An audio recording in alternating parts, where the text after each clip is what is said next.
I've been working here in the regional food system of Southern Idaho for just over 10 years. And in my time here, I really noticed a handful of barriers that farmers and entrepreneurs were facing. And one major barrier was the access to capital. I'm lucky to work for a nonprofit organization that wanted to address this barrier. And with my team, we were able to build an Impact Idaho Fund, which invests in entrepreneurs doing innovative things here in our regional food system. So we are catalyzing capital to ensure that we have a more robust and vibrant food system. So that's what we're doing with the Impact Idaho Fund. The loan has allowed us to double our production area, basically, right? Yeah. That we were using, and allowed us to cover crop more on areas that we had used in the past and do better rotations. I think that the loan allowed me the leisure and capacity to dream big, because imagining myself slowly partitioning my own personal paychecks towards this project, which was likely what was going to happen, was overwhelming, and you never get that real creative burst. The idea for IIF came out of the fact that Idaho's an agricultural state, but we export 90% of our crops and we import 90% of our food. So how can we create more of a circular economy here in Idaho and a more resilient community? Also, capital is really hard to unlock for smaller farms that are trying to do really innovative new things and regenerative agriculture. So there was really a need for a fund that supported that. Sun Valley Institute has provided us with funding that has enabled us to purchase more advanced machinery so our employees could be safer. They can do more work in less time, which enables us to pay our people more. These are things that small plants typically aren't able to do. So in our current agricultural system, conventional producers that grow a handful of crops on many acres, they have easy access to capital. The federal government subsidizes loans for them, and that's all great, but we need those same opportunities available for innovative, smaller producers. We saw that that was a gap of available capital, and we wanted to fill that.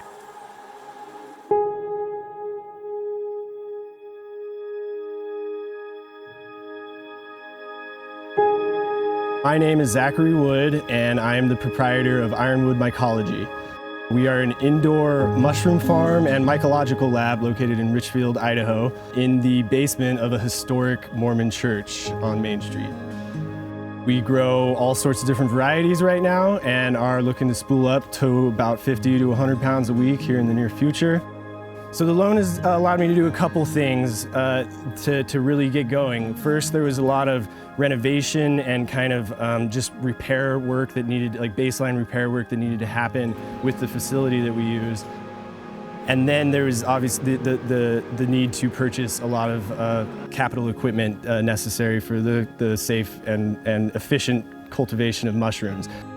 The mycological lab is set up in what used to be the furnace room for the church, and the main fruiting chamber is set up in what used to be the coal storage room of the church, all of which is underground and climate controlled. The Impact Fund has helped immensely with linking me to local customers and suppliers and distributors, restaurants and things like that.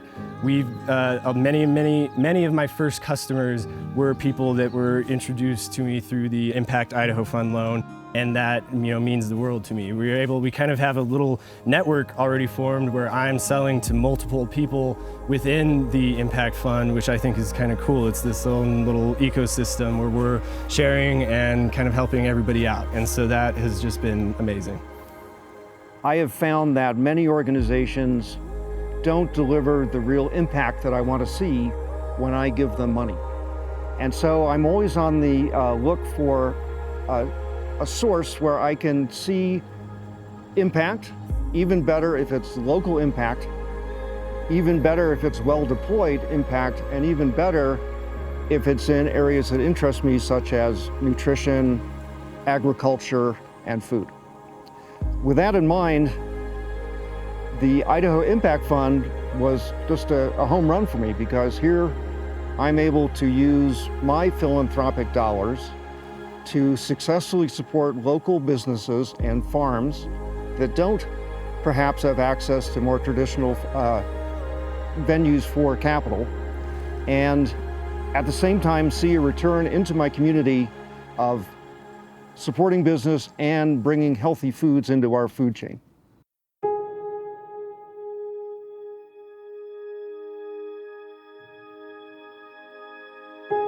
I'm Wilder Jones. We're located in Glenns Ferry, Idaho, and this is Wild Spaces Farm. We are a small micro dairy specializing in raw milk and raw dairy products, all grass-fed, with no grain, and brought to you with love and attention. I wanted to start dairy farming, producing dairy products, because it seemed to be the only thing that I bought at the store. I have meat from our farm, I have vegetables and fruit, and I'm really interested in my own sustenance, and dairy was staring me in the face. And having grown up the son of an organic, non-conventional lunatic farmer, and wanted to see if I could do it myself. The values at the center of my business practices are to be intentional, to not outproduce my energetic capacity as well as my resource base. The food that we produce here has a low footprint, and I think that's really important, and it's also really nutrient dense, which is hard to come by. I came to learn about the Impact Idaho Fund through my friend Amy Matthias, who also works and spearheads the Local Food Alliance through the Sun Valley Institute for Resilience. And that was a conversation we were having because I had talked about getting a dairy cow and getting some milk for myself and being really interested in the small kind of micro dairy movement. And Amy really encouraged me that there was a need for raw milk or small dairy production in our area, and that with capital, if she asked if I would do it, because I had imagined like a 10-year plan where I get a cow and then I get a bucket, and then maybe someday I'd be in a circumstances or situation where I could start a business. But with the Impact Idaho Fund, I was able to secure the necessary capital to buy the equipment, make the infrastructure updates, get the cows, and get to milking. And so it's been an incredible journey that was definitely fast-tracked beyond my dreams because of the Impact Idaho Fund.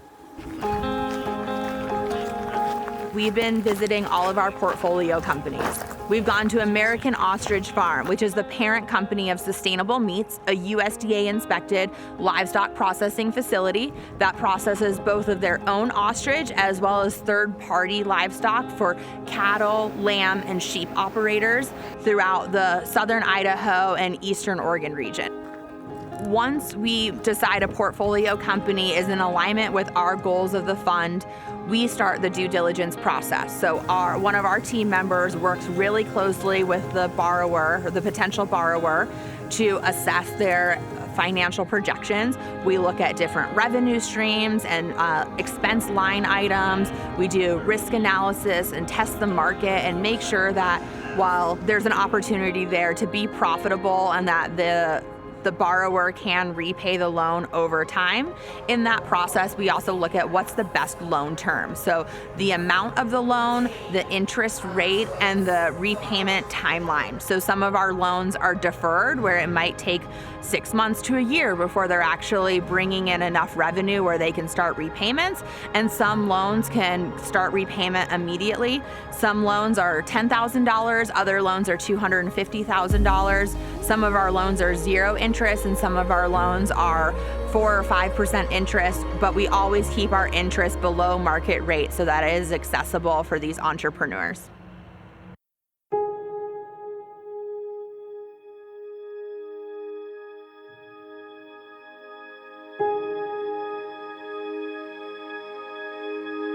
So Sustainable Meats as a business is only a little over a year old. And when you have a young business that doesn't have a lot of cash flow in its history, it's hard to attract capital, especially hard to attract capital at fair interest rates. And Sun Valley Institute has given us funding that we wouldn't have been able to get with a commercial bank. And that's helped lower our overall cost of capital and allowed us to invest in our plant infrastructure and our people in ways that we would have found very difficult to do otherwise. See how she likes sitting over there? Yeah. During the pandemic, we were kicked out of our processing plant with social distancing and so forth. The ostrich producer was the first one to get kicked out of the processing plant. So literally overnight, my revenue went down, almost 100% because I couldn't process any animals. And I'd always planned to fully vertically integrate for different reasons, but all of a sudden I had to. I realized that there were a lot of other producers that needed help too. I wasn't the only one that was shown the door at our processing facility due to social distancing during COVID. So I decided to overbuild the facility to make it much larger than I needed for myself so I could welcome other producers of other species to get high quality processing as well. Building a business from scratch is a very difficult thing to do, even in the best of times, but it gives you an opportunity to develop the culture and the values that most espouse what you're trying to build. Between the people that we choose to hire and the values such as transparency and safety and quality, there's an opportunity from the ground up to weave into our fabric what we wanted to be as a processing facility. I'm more excited than ever about what we're doing and about how many people we can touch. There hasn't been a new processing plant built in southern Idaho in decades and decades. And so I came at this knowing that the environment really matters to me. That's why I started this business in the first place. So the wastewater and the waste disposal needed to be things that needed to be at the forefront of my thinking of how to design this plant to be a next generation, high-tech, low-impact plant. Beyond developing businesses, the power of IIF is that we're building community. So at the end of the day, we're really supporting people. And when we help each other and then they help us in return, we're creating this regenerative cycle within our communities and within our region. And that really helps overall well-being for everybody.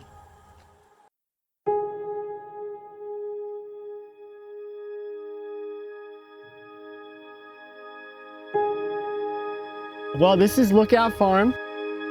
This is our 5th season of growing vegetables. We have about 5 acres in production, which we rotate with cover crops and different kinds of crops. And we have greenhouses and different types of tunnels. And we basically grow vegetables for the Wood River Valley.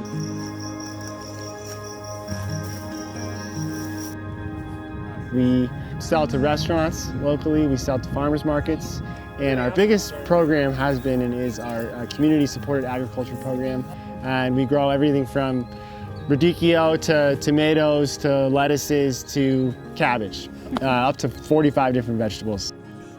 I would say the two kind of pillars of our business are community, engaging with our community, being part of it, serving them, and being supported by them. And then on the other side is the ecological value of this land and trying to use it in a way that we think is benefiting the property in the long run. Plus, we adhere to the gospel of really good vegetables. Yeah. Well, what the loan from the SBIR Impact Fund allowed us to do was really think big and take a leap that we probably wouldn't have taken otherwise. The loan has allowed us to double our production area, basically, that we were using, and allowed us to cover crop more on areas that we had used in the past and do better rotations. It also really kind of kickstart our thinking about how to scale up our production in a different model. It's turned into us growing a pumpkin patch and starting what we hope is an annual tradition of having a pumpkin party every year for the Wood River Valley. And these pumpkins, this pumpkin party is, it really is the direct result of the loan we received from IIF. So it's very fun for us in that regard. We, almost 3 years ago thought about how do we make this space that could be valuable for the community, and all of a sudden we're having a party. We just finished our pilot program for the Impact Fund, and it was very successful. So for the next 5 years, what we're looking at is scale. We'd like to reach every innovative entrepreneur in the food system space in southern Idaho and help them scale their business, help them transform it, and 5 years from now, look back and see the actual real impact that we've had on this region in terms of creating more resilience in our food system and climate-smart land management.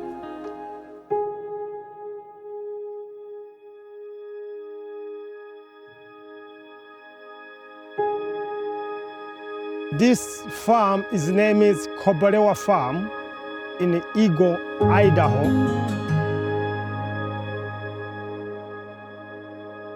My originality is Burundi.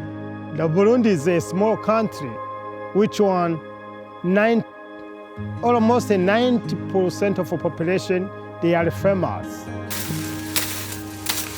This week is my week for harvesting my corn, and I will let them dry a little bit. When it will be dry, I will put in meal, then I will mill it until I get the flour. So that flour is the one that we sell it to my community. My flour will be sold in the farmers market, Boise, Median, and online. My business will help really my community because this kind of flour, the majority they was getting from Africa. Then now they will get around here. Nobody will complain about that. Sun Valley Institute, they help me to get all needs for the meal because the meal is very expensive, and as you see, this farm is costing a lot of money to grow everything you see here. And the Sun Valley, they help me to get loan for buying meal and the other equipment, which one we use it to get the flour.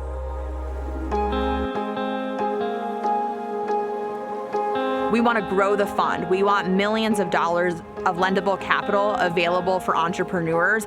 And when we want to see entrepreneurs fill gaps within the food system, we want to see more production, more processing, more distribution, more retail spaces, more restaurants serving local food. And we know through the Impact Fund, we can help make that happen. And through our other programs like the Local Food Alliance, we can ensure that consumers know where to find local food, why it's important to eat local food, how to cook it, how to order it, how to enjoy and savor it and celebrate it. So I'm really excited about the next 5 years for the Institute because I think we are just at the beginning of doing something incredible here, and I hope you join us as we continue to deepen our roots and expand our impact.